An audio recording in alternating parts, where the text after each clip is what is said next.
Okay, nagapadayon kita mga kauturan kag kabyanan kag sa aton nga pagpadayon na may yari kita nga isa ka sharing, no? Bahin ini sa nabasa naton nga isa ka nobela nga makabig naton classical novel, no? Madugay na ini nga libro nga una pa naton ini nabasa sang yara pa lang kita sa high school. Ang tagsulat sini amo si Charles Dickens. Kag ang iyang nobela gina tig-uluhan, A Tale of Two Cities. Kasaysayan sang duha ka mga syudad. Kag ang istorya sini amo ang bahin sa gera nga nagluntad sang una nga panahon sa tunga sang mga pungsod Inglaterra kag Pransya. Kag ang duha ka syudad nga ginasambit diri amo ang London kag Paris. Ang tema sini nga bahin sa gera daw napanahon gid daw sitwasyon nga kasubong man sa ginaeksperyensyahan sang kalibutan sa aton subong nga panahon. Okay, no? Sa pagbukas naton sining libro, ari ang aton mabasahan nga una nga dinalan nga ako nagatulod sa aton sa isa ka madalom nga paminsaron. Ang siling ni Dickens diri, isayad to sang pinaka maayo nga panahon kag isa man yadto sang pinakamalain nga panahon. So diri pa lang sa pagbasa naton sini daw mapatiyog ng aton nga paminsaron. Kag kundugangan pagid amo pagid ini ang aton nga matalupangdan. Nagasiling pagid ini nga amo yadto ang panahon sang kaalam kag amo man yadto ang panahon sang kabuangan. Amo man yadto ang panahon sang pagpati kag amo man yadto ang panahon sang indi pagkamapinatihon. Panahon yadto sang kapawa kag panahon man yadto sang kadulom. Panahon yadto sang paglaom kag panahon man yadto sang kakulang sang paglaom. Ang tanan yara sa aton, apang ang tanan wala man sa aton. Kag kita tanan yara sa dalan nga tani mapadulong na sa langit, apang may iban pa nga dalan nga sarang maagyan. Gani nga sa pagbasa naton sini nga nobela ni Charles Dickens, daw gina remind kita sang kalibutan nga aton subong nga ginaluntaran. Kay sa pihak sang mga kagahod nga sa diin may pag-insister man sang mga nagadumala sang mga kapungsuran sa kalibutan, may saranggid nga komparison nga mahimo. Kay sa pagbasa naton sining dinalan sa panugod sining nobela, daw maka panumdum kita nga mas memorable ang mga pagsugod sang sa mga pagtapos.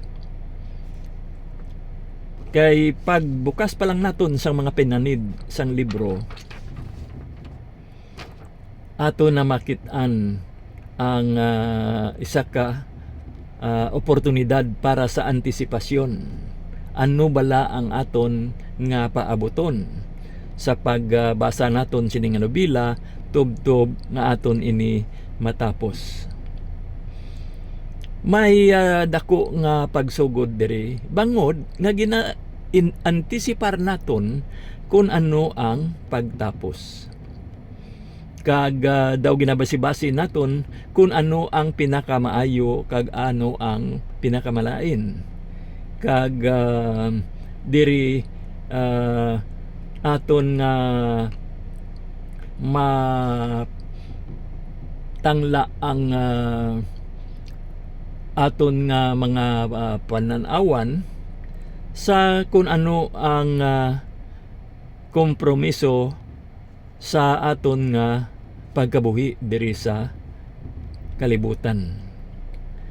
Kag amo man ina ang na describe sa pag-antisipar ni Tomas.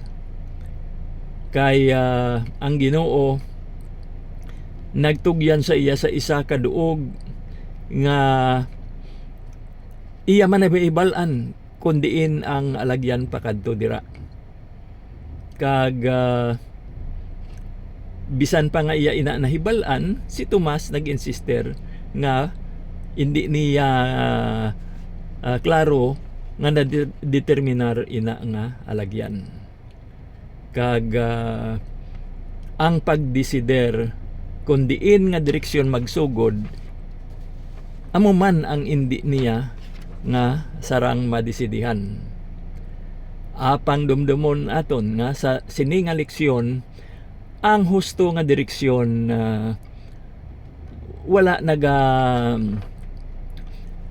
kinahanglan gid nga pangitaon naton. Kay bisan diin man kita nga alagyan mag-agi, ang katapusan sina nga dalan magapadulong gihapon sa aton Ginoo. Kay Ginoong Hesus, kun kita nagasugod sing may pagtuo kag pagkatampad. Gani nga sa aton nga pagtipig sang pulong sang Ginoo,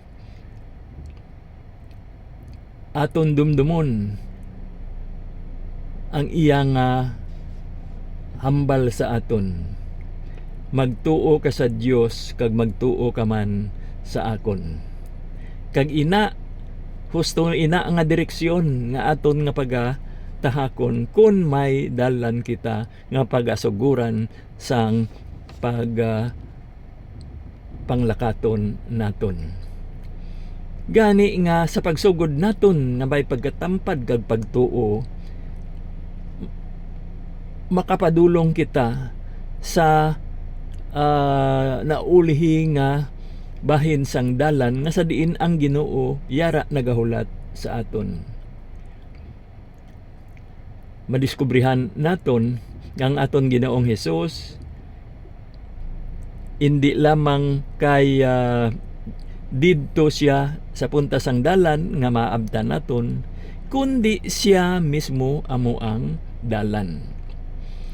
Kag ang aton nga pagka tinuohon, ang aton nga pagkatampad, nahauna ini nga tikang nga ang kamatuoran sa kabuhi amo man ang mangin nahauna nga butang nga magahatag sang kabuhi. Kay ang pagtuo nagarequirer nga magsugod kita sa pihak sang hindi naton pagkahibalo kung ano ang mangin katapusan. Kaya ra ang pagsalig sa aton nga sa tagsa naton kapag tikang nagapadulong kita kay Kristo ano man nga sahi sang panahon ang aton ginsuguran, kag ano man nga sahi sang panahon ang aton nga pagaabtan.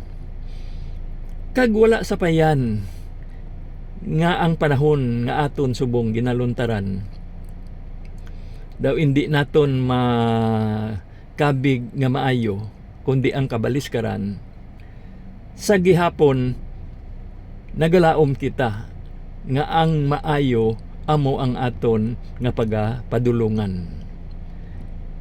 Kag kinahanglan naton ang pagsugod paano man ina nga himuon.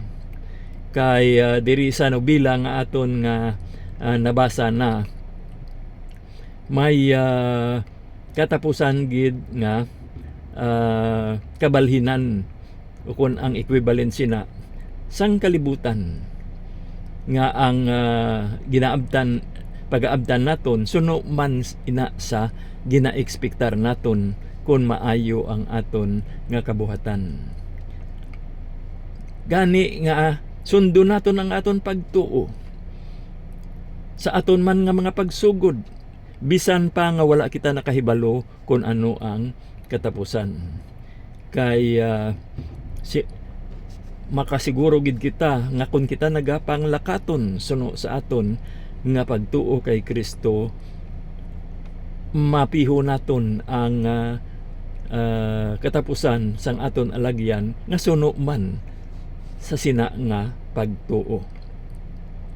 Gani nga dumdumo naton nga ang tagsa kanahauna nga tikang nga aton paghimuon sa aton nga pagpanglakaton amo ang nasandig sa pagtuo kay Kristo.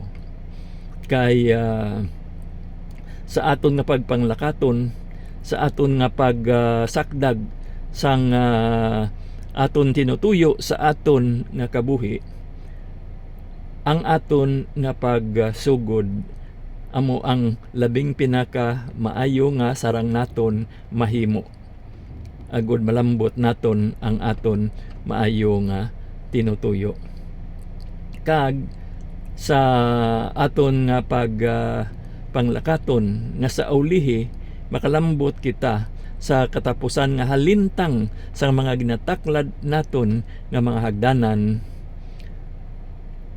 makasiguro kita nga labing maayo ang aton nga maabdan sang sa aton nga nahibal-an sang kita nagsugod. Okay?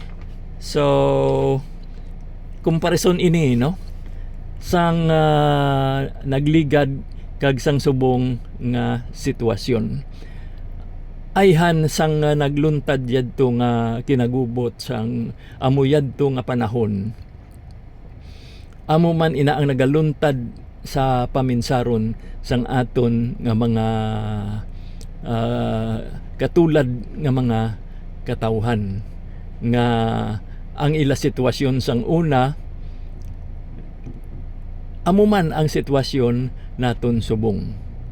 Apang sila nagpadayon kag sila nakalambot sa ilang nga kaladtuan. Kag kita man sa pihak sini nga sitwasyon magapadayon man kita kag malambot man naton ang aton nga kaladtuan.